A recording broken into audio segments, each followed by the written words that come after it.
Hi, I'm Milton Rendell and welcome to Real News Friday. Interesting week. Sales in West Australia are down about 21%. Having said that, still 871 sales. The previous week was pretty well up, so it's an interesting trend. I think we're going to have obviously 1 or 2 weeks will vary, but we're still fairly good volumes. The number of properties on the market, 7,160, still that very low figure. That's down a bit, slightly up about 1% on what it was about a week ago, but it's still 9.8% down on what it was a year ago. So we're still roughly about 10% less stock than we had a year ago, so obviously that causes some challenges. Rentals is a new one. The stock's up about 2.4% on what it was a week ago, and it's up about nearly 5.5% on what it was a month ago, but still we're overall down about 19% to what it was a year ago. So still a shortage of rentals around in the marketplace. Now, a couple of interesting statistics come out, a little bit of information come out this week, which some of the locals will love. Top 10 affordable suburbs in West Australia, according to some report released by REWA. Midland came in at number 9. So well done, Midland.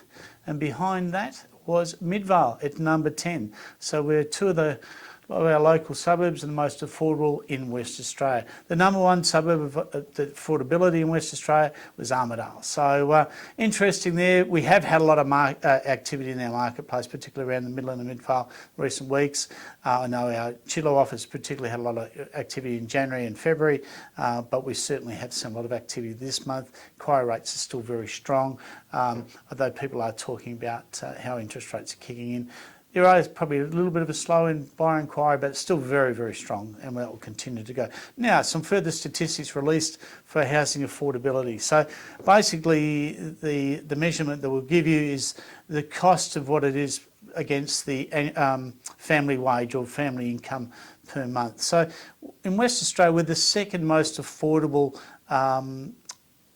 state in the country, only just behind the Northern Territory. It's only about 0.5% difference, but it has gone up in terms of what it's cost. Obviously, interest rates are starting to kick in. In September quarter in WA, it was about 31.5% of the income that people were earning was going towards the payments for their home. It's now gone up to 33.8% in the December quarter. Now, some say that may be high, so it's not 1 in 3 or a third of your money going there. But you'd be glad not to be living in New South Wales and Victoria. So Victoria now has gone up from 43.8% up to 45.8%. So it's a hell of a lot more than what we're doing.